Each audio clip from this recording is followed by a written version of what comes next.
Mas é interessante nós observarmos, queridos, que de todas as religiões do mundo inteiro, todas as religiões do mundo inteiro, você não vai encontrar nenhum Deus que assume a autoria da criação dos céus, da terra, do universo. Não existe um Deus que ele se assuma como o criador, o detentor do poder, do domínio sobre tudo e sobre todos. E também você não vai encontrar em nenhuma das religiões nenhum Deus dizendo que ele, apesar de ser único, de ser um único Deus, ele é composto por três pessoas distintas. O único Deus que assume a criação, a autoria, o poder e o domínio sobre todas as coisas é o Deus da Bíblia, este Deus da cultura judaico-cristã. E o único Deus que se apresenta como um só Deus, porém composto por três pessoas distintas, o Pai, o Filho e o Espírito Santo, é o Deus da Bíblia. Não existe outro. E é interessante que Deus, ele deixou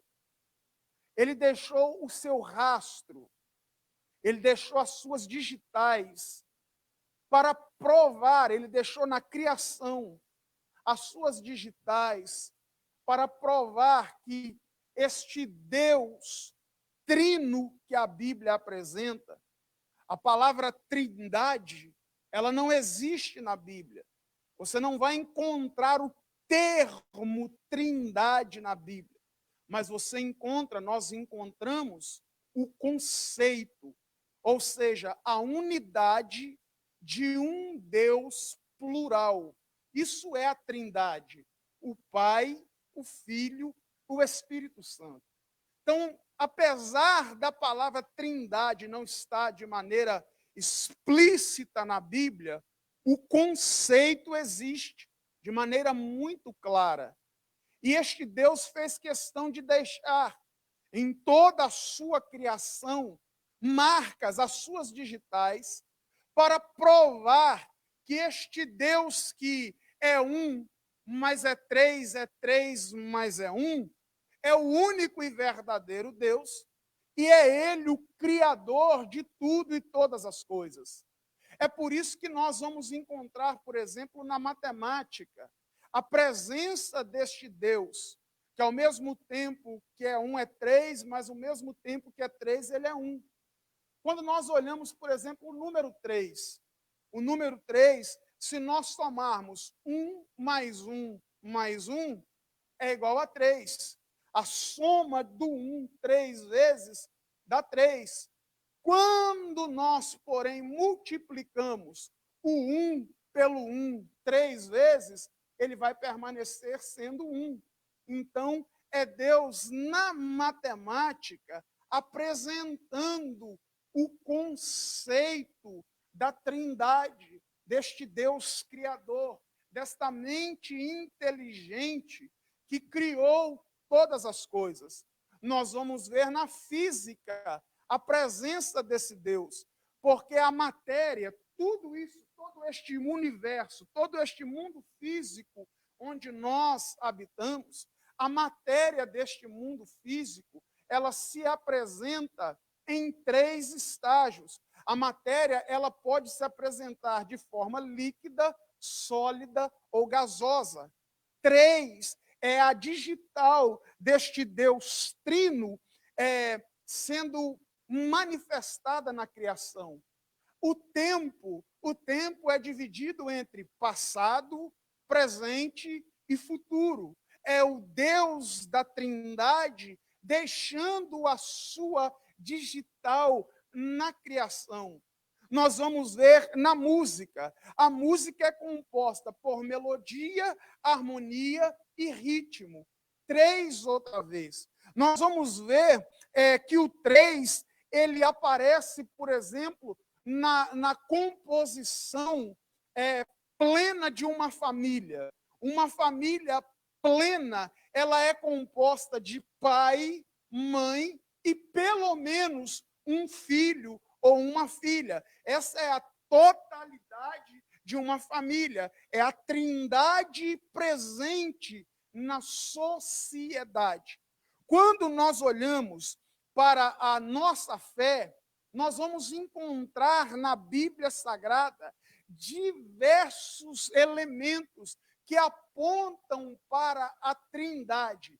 Nós vamos observar que a nossa fé, por exemplo, a nossa fé, a composição da nossa fé, ela é formada por conhecimento, obras e experiência.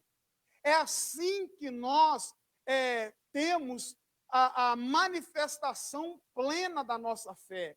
Nós precisamos adquirir conhecimento, porque a nossa fé é racional, e por isso nós temos que meditar na palavra do Senhor, seguir, conhecer, obedecer os seus estatutos, porque a fé é racional. Então, a plenitude da fé se manifesta em conhecimento. A plenitude da fé se manifesta em obras, porque a Bíblia diz que a fé sem obras é uma fé morta. E a plenitude da nossa fé se manifesta na experiência interpessoal que cada um de nós pode e deve se desenvolver com Deus. Se você sentar, por exemplo, com um filósofo e começar a discutir com ele a sua fé, a filosofia, ela consegue desconstruir vários argumentos acerca da nossa fé. Porém, quando você entra no campo da prática, quando você entra no campo da experiência, a filosofia tem que se calar, porque a filosofia não é capaz de desconstruir a sua experiência interpessoal com Deus. Então, a composição da nossa fé é conhecimento, obras e experiência. Nós vamos observar que a salvação, a composição da salvação é o amor de Deus, João 3,16, porque Deus amou o mundo de tal maneira que entregou o seu Filho unigênito do Pai, para que todo aquele que nele creia não pereça, mas tenha vida eterna. A salvação, ela é composta por amor, graça e misericórdia de Deus. É o 3 outra vez aparecendo na salvação da humanidade. É Deus deixando indícios, elementos, sinais que apontam e comprovam a veracidade do Deus da Bíblia e da Bíblia do Deus que a anuncia. Quando nós olhamos, por exemplo, a Bíblia diz que os serafins no ápice do momento da sua adoração, os serafins cantam dizendo: Santo, Santo, Santo é o Senhor. 3 vezes eles anunciam de dia e de noite a santidade de Deus. E eles também usam isso para nos apresentar de que a adoração verdadeira é o Deus que é 1 mais é 3, mas não deixa de ser 1. Nós vamos ver vários acontecimentos na Bíblia que têm a presença do número 3. A Bíblia diz, um dos acontecimentos mais extraordinários, e eu só acredito porque está na Bíblia, porque se não tivesse eu não acreditaria. A Bíblia diz que o profeta Jonas passou 3 dias e 3 noites no ventre de um grande peixe. E quando, inclusive, a geração pedia um sinal a Jesus de que ele era o Messias, de que ele era o ungido, de que ele era aquele que haveria de vir, ele disse assim: nenhum outro sinal vos darei, senão o sinal do profeta Jonas, que passou 3 dias e 3 noites no ventre de uma baleia. Mas o que o Senhor estava dizendo com isso era apontando para os 3 dias que ele também haveria de permanecer morto, até que ao 3º dia ele então ressuscitasse. Jesus orou por 3 vezes dentro do Getsêmani. Jesus foi negado por Pedro 3 vezes. Jesus restabeleceu o ministério de Pedro também por 3 vezes. Então, nós vamos vendo o tempo todo que esta aparição do elemento 3, tanto na criação quanto na Bíblia, tem a função de nos apresentar e de comprovar e confirmar a veracidade das Escrituras e a veracidade do Deus a qual as Escrituras apresentam. Por isso, não há dúvidas de que eu sei, é verdade, às vezes soa até como arrogância da nossa parte. Tem gente que fala assim: tem um monte de religião no mundo, tem um monte de deuses no mundo, mas aí os crentes abrem a boca com aquele peito estufado, com aquele nariz empinado e diz: só o meu Deus é o verdadeiro.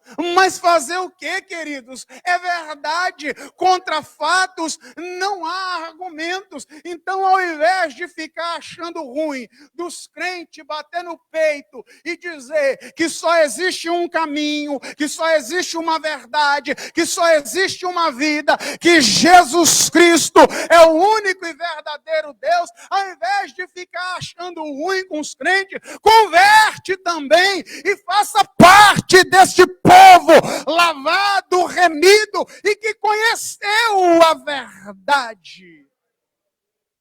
Parece arrogância, mas não é. Só existe um caminho, só existe uma verdade, só existe uma vida, só existe um caminho, o resto é atalho. Só existe uma verdade, o resto é mentira. Só existe uma vida, o resto é morte. O Deus da Bíblia é o único e verdadeiro Deus. O Deus dos crentes é o único e verdadeiro Deus. O Jesus dos crentes, o Jesus daqueles crentes simples, o Jesus daqueles crentes ricos, o Jesus daqueles crentes estudados, o Jesus dos crentes analfabetos, o Jesus é o nome que se nomeia acima de todo nome no céu e na terra e debaixo dela, o nome a qual todo joelho há de se dobrar para salvação ou para condenação, e toda língua há de confessar que Jesus Cristo é o Senhor, para a glória de Deus, o nosso Pai. Então, nós não temos dúvidas que o Deus da Bíblia é o único e verdadeiro Deus. Se o Deus da Bíblia é o único e verdadeiro Deus, então nós entendemos que a Bíblia é a palavra de Deus, a profecia perfeita, imutável, inerrante, incorruptível. Então não interessa o que a Bíblia diz. Se a Bíblia diz, é verdade e acabou. Não interessa o quão absurdo, como eu dei o exemplo. Eu só acredito que um homem passou 3 dias e 3 noites no ventre de um grande peixe, porque está escrito na Bíblia. Porque se qualquer outra pessoa me contasse uma história dessa, eu ia dizer, isso é história de pescador, isso é coisa de mentiroso, de Pinóquio, de 171. Mas como está escrito na Bíblia, por mais absurdo que pareça, é verdade. Porque a Bíblia que anuncia um Deus santo, a Bíblia que anuncia o Deus verdadeiro, ela não vai proclamar e anunciar mentiras. A Bíblia é a palavra de Deus e pronto e acabou. Se está escrito, não interessa a minha opinião, não interessa o que eu acho, não interessa se eu concordo ou não. Está escrito, foi Deus que disse, é verdade, obedeça e pronto, fim de papo, e é de Deus e acabou. Então, quando nós olhamos para essa Bíblia, que anuncia o único e verdadeiro Deus, e que é a palavra deste Deus, único e verdadeiro, nós vamos descobrir que Deus, ele instituiu apenas 2 instituições na face da terra, só 2. Deus nunca criou banco, Deus nunca inventou indústria, Deus nunca abriu uma loja, Deus nunca criou uma fábrica de nada. Deus não criou e não estabeleceu reinos, impérios, repúblicas, nada disso. As únicas 2 instituições que Deus implantou na terra é a família e a igreja. Repita comigo, família e igreja. É as 2 únicas coisas que Deus abriu na terra, que Deus instituiu, que Deus estabeleceu. Percebe por quê? Que é justamente estas 2 instituições que são perseguidas, que são atacadas, que são constantemente bombardeadas. A família não é invenção do homem. Família, e quando eu digo família, eu estou falando de homem, mulher e, se tiver, os seus filhos. Isso é família. Um homem, a sua esposa e os seus filhos, caso eles os tenham. O que passar disso é gambiarra. O que passar disso é conversa para boi dormir. Deus, ele criou homem e mulher. Ou é homem ou é mulher. O que passar disso, nem Deus quer. A prova disso é que os animais que eram oferecidos em holocausto, em sacrifício para a expiação do pecado, a Bíblia diz que o sumo sacerdote tinha que fazer uma análise do animal. E esta análise incluía, inclusive, entrar lá debaixo dele e apalpar para ver se não era um animal hermafrodita, se não era um animal andrógeno, porque Deus só reconhece homem e mulher. Nem animal Deus aceita se não for isso.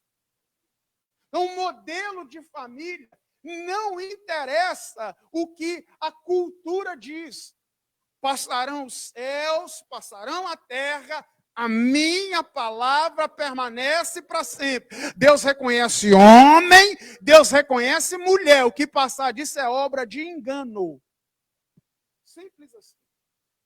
E é por isso que a gente vê tanto bombardeio contra a família, porque o diabo se opõe a tudo aquilo que é obra e projeto de Deus. É por isso que o diabo não vai com a sua cara. É por isso que o diabo não gosta de você. Porque você não é fruto do acaso. Você é um projeto santo de Deus. é a segunda instituição que Deus criou, que Deus estabeleceu, chama-se igreja. Igreja, querido, não é invenção de pastor. Igreja não é invenção de quem não tem o que fazer. Igreja não é invenção de alguém que não deu em nada na vida, e aí, como não deu em nada na vida, foi ser crente. Como não deu em nada na vida, foi ser pastor. Tem gente que olha para a gente e acha assim: o que você é, pastor? Já sei, você é alguém que não deu em nada na vida, aí, como não deu em nada na vida, resolveu ser pastor. É isso que muitas pessoas pensam. Mas o que a maioria das pessoas não sabem é que existem pessoas que elas tinham todas as possibilidades para ser qualquer outra coisa, mas elas tiveram que abrir mão das oportunidades que tiveram para se tornar aquilo que Deus a chamou para ser. Porque igreja não é ideia de homens. Igreja é projeto de Deus. Mas aí, se igreja é projeto de Deus, vem uma pergunta, salta à nossa mente. Se igreja é uma invenção de Deus, se igreja é um projeto de Deus, por que tantos problemas com a igreja? Por que tantos escândalos? Por que tanta coisa acontece neste meio, neste ambiente chamado igreja? E é sobre isso que eu quero falar com você.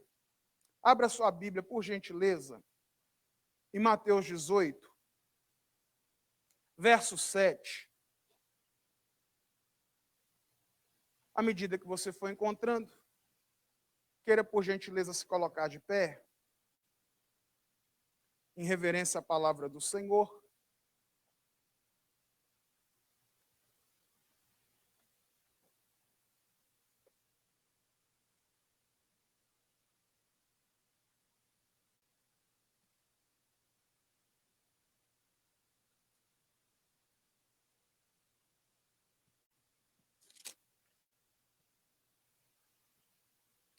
Os que encontraram o Evangelho de Jesus, segundo escreveu Mateus, capítulo 18, verso 7.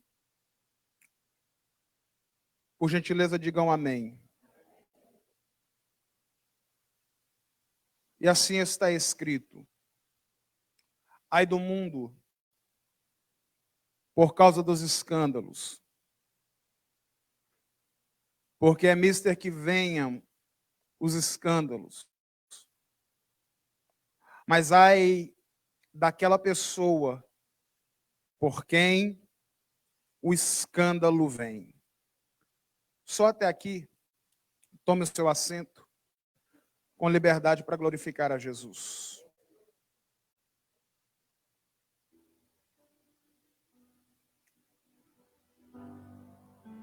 Por que tantos problemas com a igreja?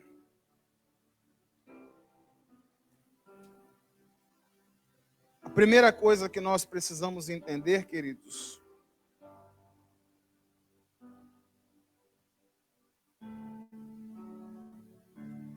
o que é a igreja? Qual é a composição da igreja? Nós temos que identificar, que entender a igreja como ela é.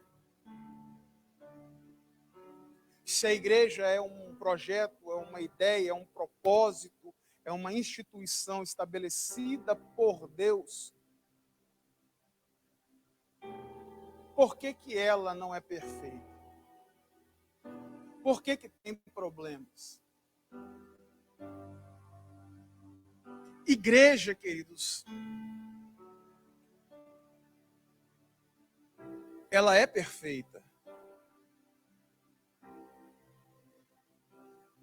Mas ela é perfeita não como organização. Ela é perfeita como organismo. E é isso que algumas pessoas têm dificuldade de entender. Igreja não é apenas uma organização. Igreja é um organismo. Como organismo, a igreja é perfeita. Porque como organismo vivo, a igreja ela é 100% divina. Como organismo, é Deus que salva. É Deus que cura. É Deus quem liberta. É Deus que convence o homem do pecado, da justiça, do juízo. É Deus que batiza com o Espírito Santo e com fogo. É Deus que vai nos levar para o céu de glória que Ele mesmo preparou para nós. A palavra é dele. A unção é dele. O Espírito é dele. É tudo dele. Como organismo, a igreja é viva. Entra ano e sai ano. Mesmo o mundo virando de cabeça para baixo. A única instituição que nunca encerrou, que nunca parou as suas atividades na face da terra, desde toda a história da humanidade, desde quando ela foi estabelecida, instituída, foi a igreja. Quantos impérios já dominaram o mundo? Onde está o Império Romano? Sumiu. A igreja está aí. A igreja que esse Império de Roma, inclusive, perseguiu, permanece aí. Onde estão os medo-persas?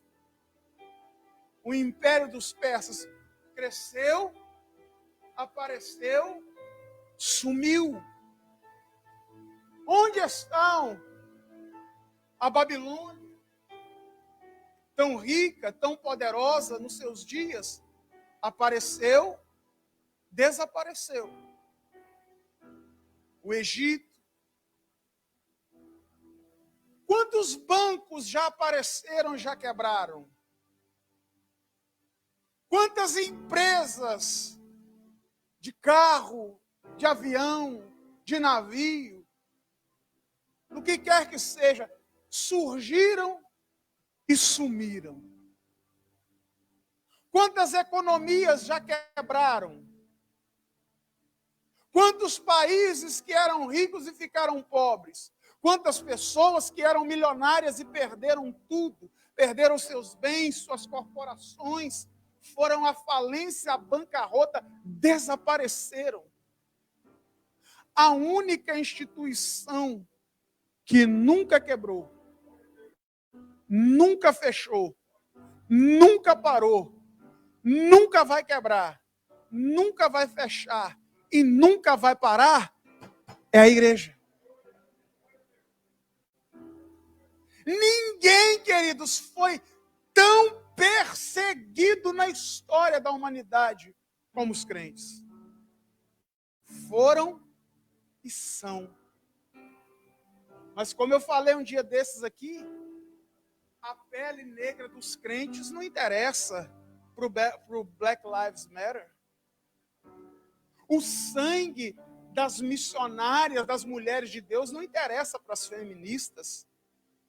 Agora, o dos outros, porque existe sim uma perseguição aos cristãos.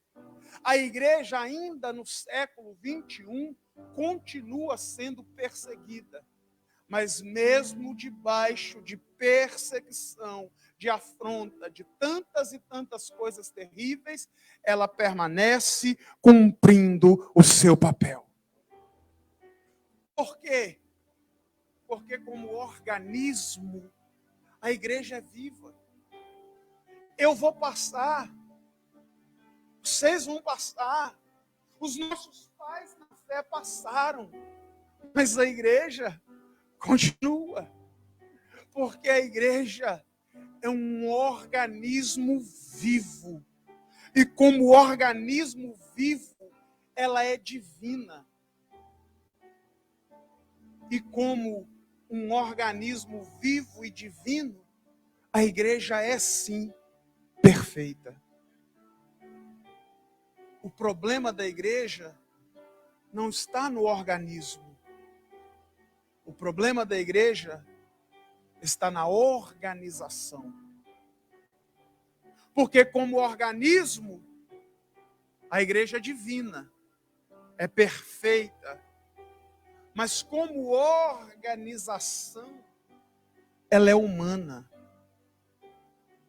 Como organização, são pessoas que pregam, são pessoas que cantam, são pessoas que ensinam, são pessoas que sustentam a obra, são pessoas que limpam, são pessoas que cozinham, são pessoas que fazem com que a organização siga sendo um instrumento nas mãos do organismo.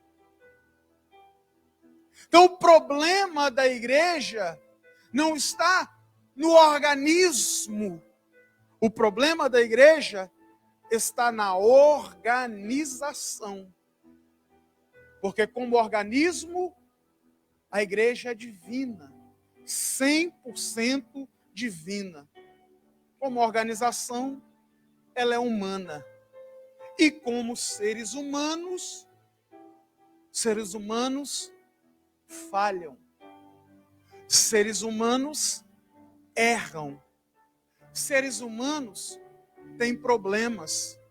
E é por isso que a igreja, como organização, tem problemas. Então, por quê? Por que a igreja, sendo uma ideia, um projeto de Deus, ela tem problema?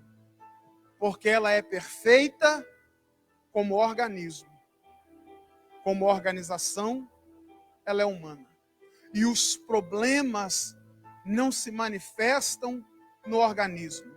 Porque Deus não erra, porque Deus não falha, porque Deus não mente, porque Deus não peca, porque Deus não engana, porque Deus é Deus. Mas como organização, ela tem problemas.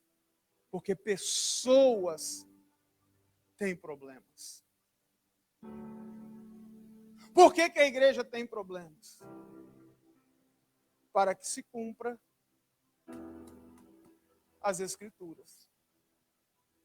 Nada, querido, nada que está nesta palavra aqui, não está aqui por acaso. Tudo que aqui está escrito, ou já se cumpriu, está se cumprindo, ou vai se cumprir. E como você prestou atenção no versículo que nós lemos, a Bíblia diz que haveriam escândalos. Então, se a Bíblia diz, quer para o bem, quer para o mal, vai acontecer. Por quê que a igreja tem problema? Porque como organização formada por pessoas falham, pessoas têm problemas, pessoas têm limites, pessoas têm dificuldades. Por isso, os problemas. A igreja tem problema porque a igreja, muitas das vezes, tem dificuldade para obedecer, para cumprir os princípios aos quais ela foi constituída por Deus como guardiã. Não espera, querido, que o ímpio lá fora vai viver a Bíblia, não. Não espere ver um bom testemunho na vida de um ímpio lá fora, não. A igreja é a guardiã da palavra, a responsabilidade da igreja, conhecer a palavra, pregar a palavra, viver a palavra, é responsabilidade nossa.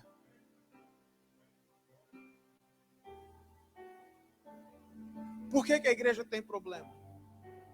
Porque a igreja tem dificuldade de cumprir a palavra da qual ela é guardiã. Sabe, se você conversar com um ateu, se você conversar com um satanista, se você conversar com pessoas de qualquer outra fé, ou de nenhuma fé, você vai observar que essas pessoas em si, elas não têm uma dificuldade para abraçar a nossa fé. Elas não têm dificuldade. Sabe aonde que está a dificuldade das pessoas? Sabe por que tem muita gente que não se converte? Porque eles olham para a palavra e olham para o testemunho dos crentes que pregam, que anunciam a palavra. Eles olham para o estilo de vida daqueles que são os guardiões da palavra.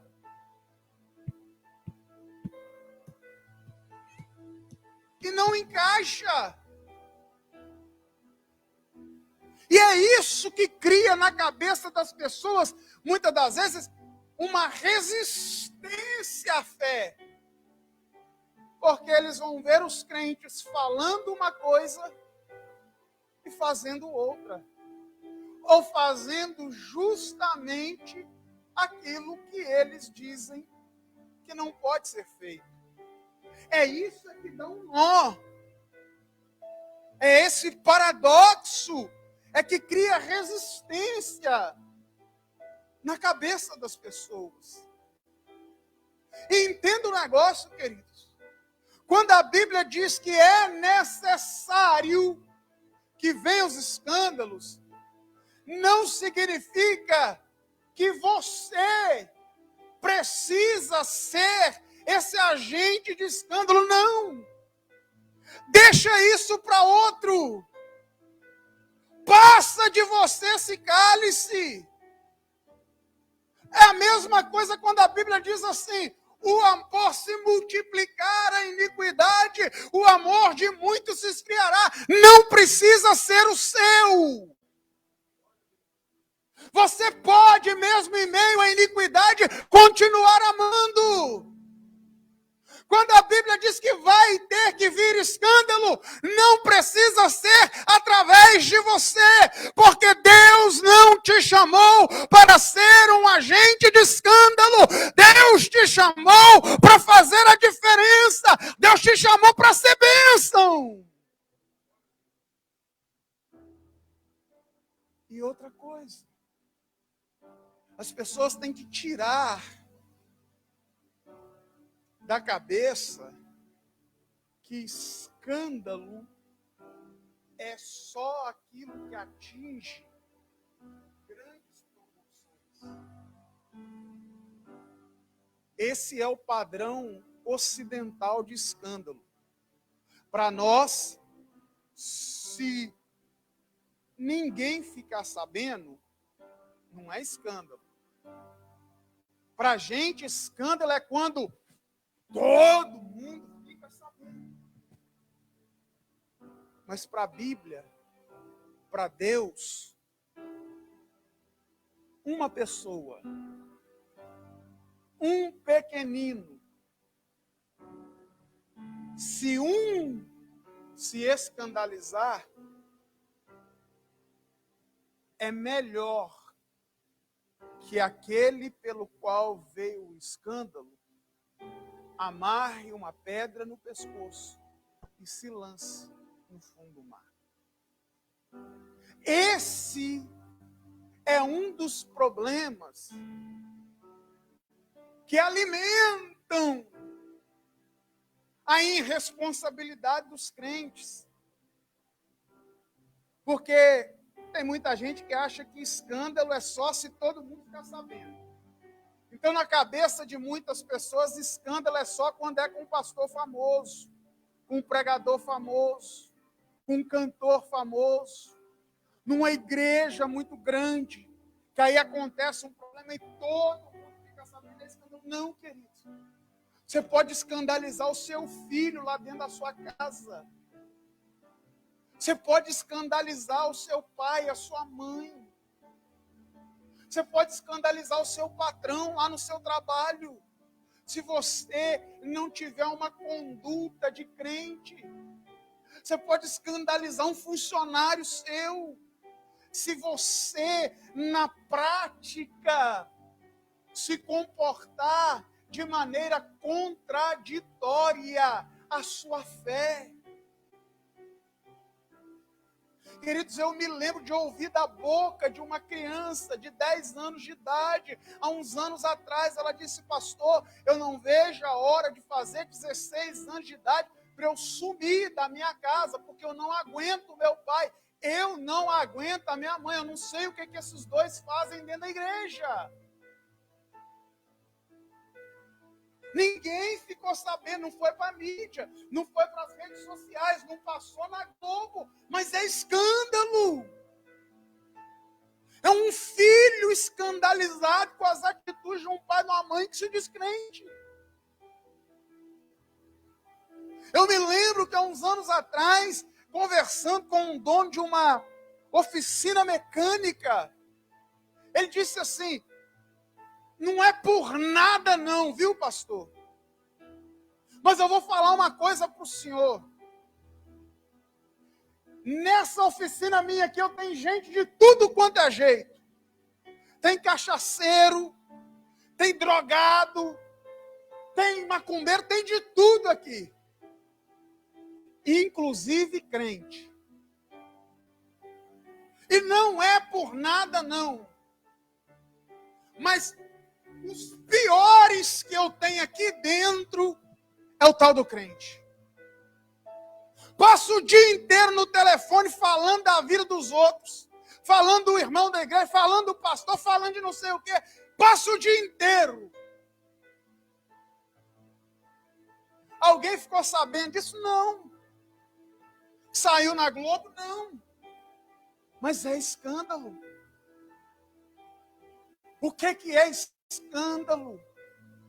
É tudo aquilo que coloca em xeque o nome de Deus e a sua palavra. É tudo aquilo que coloca, que constrói nas pessoas resistência a este Deus da Bíblia que nós anunciamos. Por quê? Que a igreja tem problemas. Como organismo, ela é divina, ela é perfeita. Como organização, ela é humana. Pessoas têm problemas. A igreja tem muitos problemas porque as pessoas ainda não entenderam que entrar em uma igreja é o início de um processo de mudança e de transformação, não é o fim dele. A gente não está pronto quando entra na igreja. A gente começa a ser transformados a partir dela. É por isso que a Bíblia diz que aquele que começou a boa obra é fiel para completá-la até o dia de Cristo. Até o milésimo, centésimo, o átomo de segundo antes da volta de Jesus, nós estamos e estaremos em obras. Nós não estamos prontos. Deus continua trabalhando. E quanto mais nós reconhecemos isso e entendemos isso, menos problemas, menos escândalos nós causamos. Sabe por quê? Você já observou que a maioria das pessoas que caem, que produzem escândalos, elas caem quando elas estão por cima e não quando elas estão por baixo. Sabe aonde Davi pecou? Não foi no pasto, no meio do urso e do leão. Foi no conforto do palácio. Por quê? Porque à medida que o tempo vai passando, e a gente vai frequentando culto, e a gente vai ouvindo mensagem, e a gente vai cantando o hino, e a gente vai adorando, a gente vai tendo a falsa ilusão de que a gente já está bom, de que a gente já está pronto. E aí essa sensação de que a gente já está bom, que a gente já está pronto, rouba de nós a vigilância, rouba de nós o temor. E as pessoas não entendem, porque tem gente que é assim, ele está vivendo de uma maneira completamente contrária à palavra, mas porque está dando certo, ele continua fazendo, mas o fato de estar dando certo não significa que Deus está concordando, que Deus está aprovando, Deus está apenas dando a oportunidade para mudança. Sabe por quê? É possível a gente ver Deus operar no meio de uma organização completamente corrompida. Mas sabe por que Deus faz isso? Não é porque Ele não está atento ao que está acontecendo. É Deus dizendo assim, a bagunça da organização não impede o organismo de operar, mas daqui a pouco a conta chega. Por quê? Que a igreja tem problemas. Porque a obra ainda não acabou. Se coloca de pé.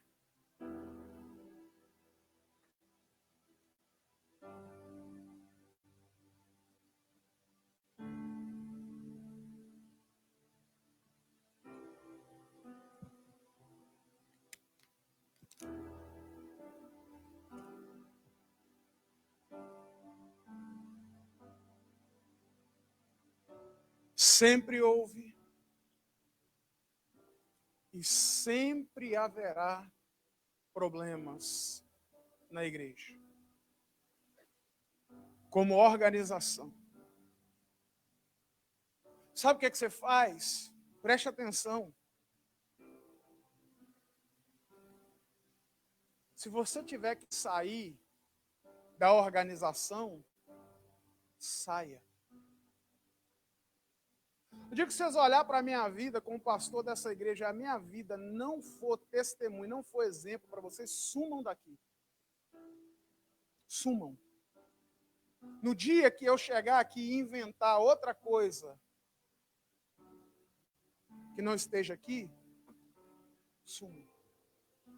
Largue a organização. Não largue o organismo. Vai para outra. E tem gente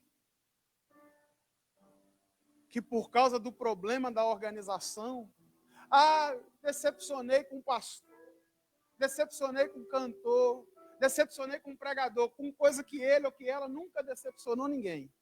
É o perfeito. É a perfeita. Já devia estar até no céu. Decepcionou? Troca de organização. Mas não vai para o inferno por causa disso. Não abandona Deus por causa disso. Não abandona Jesus por causa disso. Não abandona o Evangelho por causa disso, não. Não abandona a cruz por causa disso, não. Não deixa de acreditar nessa verdade aqui, não. Porque senão você vai ir para o inferno junto com os que escandalizaram.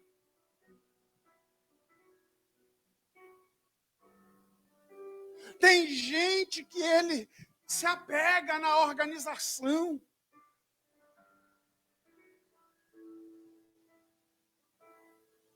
E tem lugares, queridos, que estão tão corrompidos que Deus já nem opera mais. Mas aí a pessoa está ali em nome da... Não, é porque eu passei a minha juventude aqui, eu tenho 200 anos que eu estou aqui dentro, aí está igual o profeta Ezequiel, quando Deus mostrou a ele a glória, já tinha ido embora há muito tempo. E o povo lá pegado ao templo, às paredes. Não, queridos.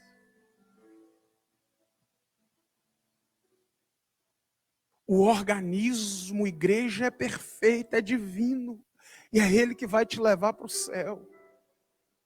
A organização é humana. Pessoas vão errar.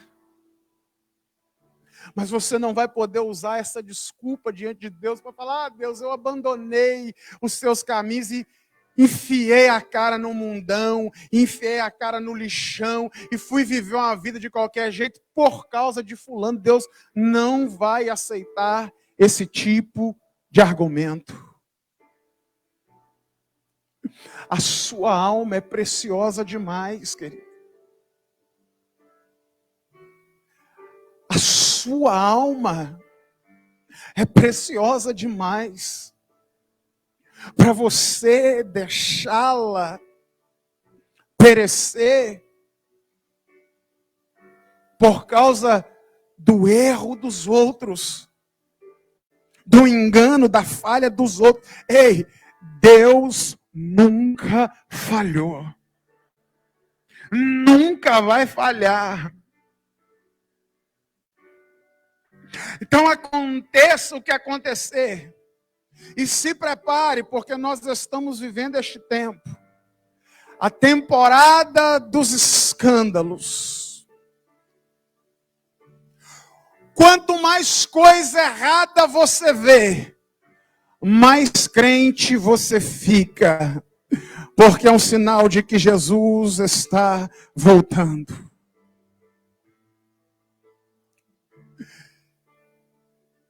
Passa por cima dos escândalos. Passa por cima dos problemas.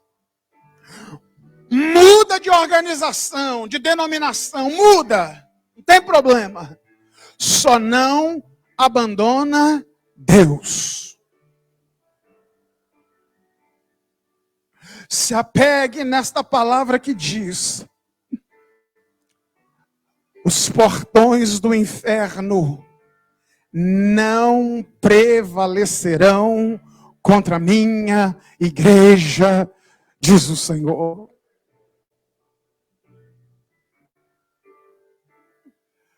Pessoas caíram, pessoas erraram, Deus vai levantar outros, mas a igreja continua cumprindo o seu papel até o grande dia.